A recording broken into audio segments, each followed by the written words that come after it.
नमस्कार दोस्तों, मैं आकाश गुप्ता। आज के जो कुछ सवाल हैं आप लोगों के दिमाग में चल रहे होंगे, जिन्होंने M3M में इन्वेस्टमेंट किया है और करने की सोच रहे हैं, मैं उन सारे ही सवालों के जवाब लेके आया हूं इस वीडियो के अंदर। बात करेंगे कि M3M क्या भाग जाएगा, M में क्या सच में 30,000 करोड़ का घोटाला किया है, क्या M3M का हाल भी जेपी जैसा होगा, क्या नोएडा की मार्केट और गुड़गांव की मार्केट में कोई अंतर है।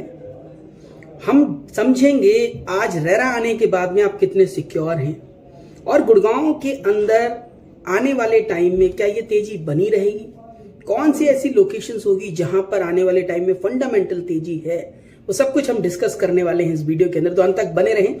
अगर आप लोग नए हैं चैनल के ऊपर तो चैनल को सब्सक्राइब कर लें और चलिए बात करते हैं M3M की। तो let's talk about M3M। M3M एक ऐसी कंपनी जिसने 2011 से काम स्टार्ट किया और 2017 तक उसका पहला फेज था। 2011 से लेके 2017 के पीरियड में 15,000 करोड़ की सेल अचीव करी। उसके बाद कंपनी का दूसरा फेज स्टार्ट होता है 2017 से लेके 2022 का, जिसके अंदर कंपनी ने 25,000 करोड़ की सेल अचीव करी। की प्लानिंग है 2023 से 2024 की, वो 1 लाख करोड़ की सेल अचीव करने की बात करते हैं। अब इसके अलावा क्या है कंपनी के पास, company already 2 crore square feet area delivered कर चुकी है। अंडर कंस्ट्रक्शन के अंदर 4 करोड़ स्क्वायर फीट एरिया आता है। कंपनी अभी 3,000 एकड़ land, prime land basically Gurgaon की ओन करती है, जो बहुत बड़ी बात है। नॉर्थ इंडिया के अंदर कोई ऐसा डेवलपर नहीं होगा जिसके पास इतनी लैंड बैंक हो। इसके अलावा कंपनी ने रिसेंटली दिल्ली में, नोएडा में और पानीपत के अंदर काफी बड़ी लैंड बैंक एक्वायर की है। उसके न्यूज आर्टिकल्स आप लोग देख रहे होंगे। तो ये तो कंपनी के फंडामेंटल्स हैं। खबर आ रही है भारत न्यूज पे, उस खबर का क्या औचित्य है वो समझना जरूरी है। उससे पहले ये समझना जरूरी है कि नोएडा और गुड़गांव की मार्केट में डिफरेंशिएशन करना। नोएडा 2017 से पहले वहां पर जितनी लैंड परचेज होती थी वो होती थी अथॉरिटी से। अथॉरिटी से जब भी लैंड परचेज होती थी तो उसमें 10% पेमेंट देके फर्दर पेमेंट की आप इंस्टॉलमेंट बना सकते थे। इसका मतलब ये था कि अगर आप 100 करोड़ रुपए लगाना चाहते हैं तो आपको खाली 10 करोड़ रुपए देने और आप डेवलपर बन जाते थे। उसके बाद में वहां के जो लोकल ब्रोकर्स थे उन लोगों को जोड़ के प्री लॉन्च करके प्रोजेक्ट बेच दिया जाता था और उस दौरान उन लोगों ने उस पैसे से फर्दर इन्वेस्टमेंट करनी स्टार्ट की, ना कि प्रोजेक्ट को बनाना स्टार्ट किया। दूसरा एक सबसे बड़ा ड्रॉबैक था, पहले टाउनशिप्स के लाइसेंस नोएडा के अंदर 100 एकड़ से कम में नहीं आते थे और डेवलपर्स भी सारा प्रोजेक्ट एक साथ ओपन कर देते थे क्योंकि उनको लग रही थी बहुत तेजी है, सब बिक जाएगा। 100 एकड़ के अंदर 70 से 80 टावर्स आते थे और उन सारे टावर्स के अंदर 10 से 15% की ही सेल होती थी। ये एक सबसे बड़ा ड्रॉबैक था जब मैं रिसर्च कर रहा था रियल एस्टेट के ऊपर कि नोएडा में फेलियर्स के क्या मेन रीजन रहे, तो उसमें से एक रीजन ये बहुत बड़ा था, अनप्लानिंग थी। 10 से 15% इन्वेंट्री बिकती थी, हर टावर की बिकती थी। डेवलपर्स के पास टोटल माल तो 10 से 15% ही बिका, पर उसकी जिम्मेदारी थी पूरा माल बनाने की और उसके ऊपर फिर गवर्नमेंट के सैंक्शंस। इस वजह से नोएडा मार्केट डिफॉल्ट करी। बात कर लें गुड़गांव की तो बिल्कुल अलग है। गुड़गांव के अंदर आज जितनी भी लैंड है वो किसान से मिलती है, सारा पैसा एक साथ देना होता है। उसके अलावा रेरा आने के बाद में उसका CLU कराना होता है। CLU की कॉस्ट गुड़गांव में 30 से 35% है। और नोएडा और गुड़गांव के अंदर अगर लैंड की कीमत की बात की जाए, नोएडा के अंदर आप लैंड खरीदते हैं 10 रुपए की, यहाँ पे लैंड मिलती है आपको 50 रुपए की। ऑलमोस्ट 5 गुने का अंतर है प्राइसिंग में स्क्वायर यार्ड के हिसाब से। तो नोएडा से बहुत एक्सपेंसिव है गुड़गांव और यहाँ की लैंड पूरी ओन्ड है डेवलपर के थ्रू, प्लस उसका CLU कराया गया है। इसके अलावा अगर हम बात करें तो उसके लाइसेंसेस के लिए आर्किटेक्चर डिफाइन किया गया। फिर उसके बाद में छोटे छोटे पैच के अंदर डेवलपर्स रेरा लेके आता है।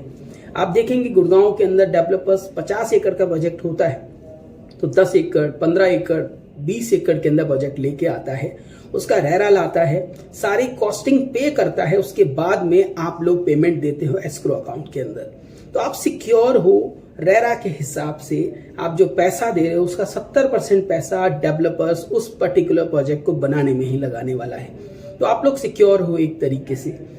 तो रेरा की वजह से आप सिक्योर हैं। अब हम बात करते हैं कि गुड़गांव के अंदर कौन सी ऐसी लोकेशंस हैं, बिकॉज मैक्सिमम लोग आज मिलते हैं कहते हैं आकाश जी गुड़गांव में बहुत तेजी हो गई, क्या और तेजी बनी रहेगी? देखिए, गुड़गांव की ज्योग्राफी समझनी बहुत जरूरी है। गुड़गांव में डिमांड और सप्लाई के अंदर गैप है।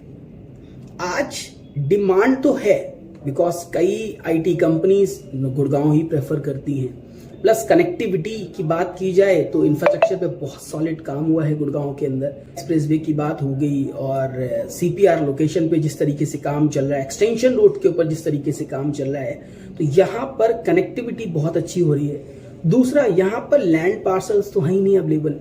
द्वारका एक्सप्रेसवे की बात की जाए तो वहां पे जितना भी लैंड आता है टिल मानेसर बॉर्डर तक, वो सारा ही सारा डेवलपर्स के पास में है। तो आगे चल के लैंड पार्सल ना होने की वजह से डिमांड बनी रहेगी, सप्लाई खत्म हो जाएगी, तो डेवलपर्स धीरे धीरे करके प्रोजेक्ट्स लाते रहेंगे और प्राइसिंग एप्रिसिएशन आपको गुड़गांव में देखने को मिलेगा ही मिलेगा। स्पेशली द्वारका एक्सप्रेसवे का ट्रम्पेट जंक्शन की जो लोकेशन है, जहां पर गुड़गांव का पहला स्मार्ट सिटी आ रहा है, 1100 एकड़ का है और रेप्लिका है डाउनटाउन का दुबई का, तो वो बहुत इंटरेस्टिंग फंडामेंटल चेंजेस होंगे उस लोकेशंस के ऊपर। बहुत बड़ा एप्रिसिएशन छुपा हुआ है उस लोकेशन पे। दूसरा लोकेशन आता है एक्सटेंशन रोड और सीपीआर रोड। ये लोकेशन भी अपने आप में एमआर 180 एकड़ लैंड आज भी ओन करता है और एमआर के जो प्लानिंग्स हैं नए प्रोजेक्ट्स के वो क्रेजी हैं। मतलब इसी साल 3 प्रोजेक्ट लॉन्च कर रहे हैं और जिसकी प्राइसिंग 16 से 17,000 और 20,000 रुपए स्क्वायर फीट तक आएंगे। सेक्टर 62 और सेक्टर 65 के अंदर है। फर्दर सेक्टर 62 के अंदर बहुत बड़ा लैंड बैंक है एमआर के पास में। एक्सटेंशन रोड की अगर हम बात करें तो यहाँ एमआर ओन करता है 180 एकड़ से ज्यादा लैंड बैंक और एमआर के अगले 2 साल के अंदर अप्रोक्सीमेटली 70,000 करोड़ के प्रोजेक्ट लाइंड अप हैं। इसी साल 3 प्रोजेक्ट आ रहे हैं, 2 62 में और 1 आ रहा है सेक्टर 65 के अंदर। साथ साथ M3M के भी 2 अपकमिंग अल्ट्रा लग्जरी प्रोजेक्ट आ रहे हैं, एक्सटेंशन रोड के ऊपर आते हैं। इसके अलावा बात की जाए स्मार्ट वर्ल्ड का 66 के अंदर प्रोजेक्ट लॉन्च हो चुका है। तो इस तरीके से एक्सटेंशन के अंदर आने वाले टाइम के अंदर और नए नए प्रोजेक्ट्स आते रहेंगे और प्राइसिंग एप्रिसिएशन आपको देखने को मिलेगा। द्वारका एक्सप्रेसवे के ऊपर जिस तरीके से बिडिंग हो रही है HSIDC के थ्रू, वो 63 करोड़ रुपए पर एकड़ की हो रही है। अगर आप बैकवर्ड कैलकुलेशन लगाओगे तो 1,30,000 रुपए गज के हिसाब से वहां जमीन बिकेगी डेवलपर को, जिसमें एमआर, प्रेस्टीज, शोभा, लोडा, गोदरेज, इस तरीके के बड़े नाम इसके अंदर पार्टिसिपेट करेंगे उस लैंड को परचेज करने के लिए। तो ये तो बिडिंग प्राइस है, प्राइस धीरे धीरे और बढ़ेगा। तो आप लोगों को वहां पर फंडामेंटल ग्रोथ स्टोरी मुझे तो दिखती है और आने वाले 4 से 5 साल के अंदर जैसे जैसे प्रोजेक्ट्स आएंगे, चीजें होंगी, खुदाई स्टार्ट होगी, प्राइसिंग के अंदर बहुत बड़े चेंजेस देखने को मिलेंगे। तो ये 2 अपकमिंग लोकेशंस हैं, प्लस आपका जो सेक्टर 76 आता है उसके अंदर भी DLF के अपकमिंग प्रोजेक्ट्स हैं।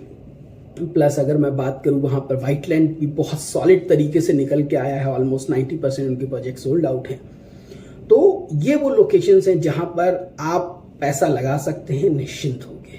और अगर आप M3M के क्लाइंट हैं, मेरा आश्वासन है आपको, रेरा और जो फंडामेंटल हैं आज बहुत स्ट्रांग हैं M3M के, फिर भी आप अपनी जांच पड़ताल पूरी करें, कोई भी प्रोजेक्ट बिना रेरा के ना परचेज करें और जो कंपनी की गाइडलाइंस हैं और जो एग्रीमेंट्स हैं उनको देख के सारे काम करें।